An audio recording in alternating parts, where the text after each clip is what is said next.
बरेली में जुमा की नमाज के बाद एक रैली निकाली गई जिसमें लाखों की संख्या में मुसलमानों ने आके अपनी शिरकत दी और अपना मोहब्बत का इजहार किया मुफ्ती सलमान अजहरी के लिए। इसको लीडिंग कर रहे थे तौकीर रज़ा साहब, जिन्होंने बताया कि मुसलमान बहुत जुल्म सह चुका, मुसलमानों के घरों पे बुलडोजर चलाए गए, उन पे जुल्म ज़्यादती की गई और मुसलमान ने अभी तक जवाब नहीं दिया है। अगर मुसलमान कौम जाग गई तो फिर इस देश को संभालना मुश्किल हो जाएगा। इस तरह की बातें की उन्होंने और शांति पूर्वक अपने आप को पुलिस के हवाले कर दिया। जेल भरो आंदोलन चलाने का एक मुहिम जारी किया इन्होंने और कल जेल चले गए। ये हमारा एहतजाज जारी रहेगा।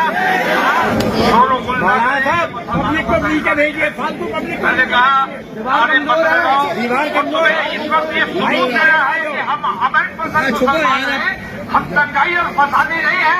हमने बहुत तकलीफें बर्दाश्त की है,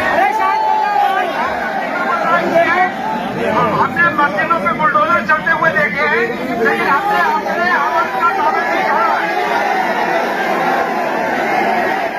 एक बड़ी खबर आपको बता दूं कि मुफ्ती सलमान अजहरी जो अभी कोच के पुलिस स्टेशन में हैं, उनसे पुलिस अभी पूछताछ कर रही है और जिनकी परेशानियां अभी कम होती हुई नजर नहीं आ रही है, इन पे एक और मुकदमा करवा दिया गया। ये भी गुजरात के शहर से हुआ है, इसमें एक FIR दर्ज की गई है इनके खिलाफ। ST-SC को बुरा भला कहने का इल्ज़ाम लगाया गया है, जो कि बहुत ही सख्त इस पे मुकदमा किया जाता है, जिसमें कड़ी कार्रवाई की जाती है। और आपको पता ही है कि एक सूफ़ी खानकाह की तरफ से जो बयान मुफ्ती सलमान अजहरी के बारे में दिया गया है कि ये गजवाए हिंद को प्रमोट करते हैं और इनका लिंक पाकिस्तान के टेररिज्म से है, उसके लिए भी इन पे कार्रवाई की जा रही है, इन पे तहकीकात की जा रही है। कुछ और बाहर के कुछ टेरर ऑर्गेनाइजेशंस के साथ इनका एसोसिएशन है।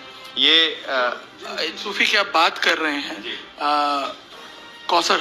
मोहम्मद कौसर हसन, उनका जो स्टेटमेंट है वो बहुत ही स्टार्टलिंग है। इन्होंने तो बड़े स्पेसिफिक तौर पे कहा है कि ये एक तरह से सामाजिक विग्रह पैदा करने के हर काम को बढ़ावा दे रहे हैं और उसके साथ साथ उन्होंने ये भी कहा है कि जो गजवाए हिंद का एजेंडा है उसको प्रोपोगेट करने में लगे हुए हैं। तो ये कितना सीरियसली ले रहे हैं आप इस बयान को? जी, हम ये इसमें इसके पीछे क्या सच्चाई है ये हम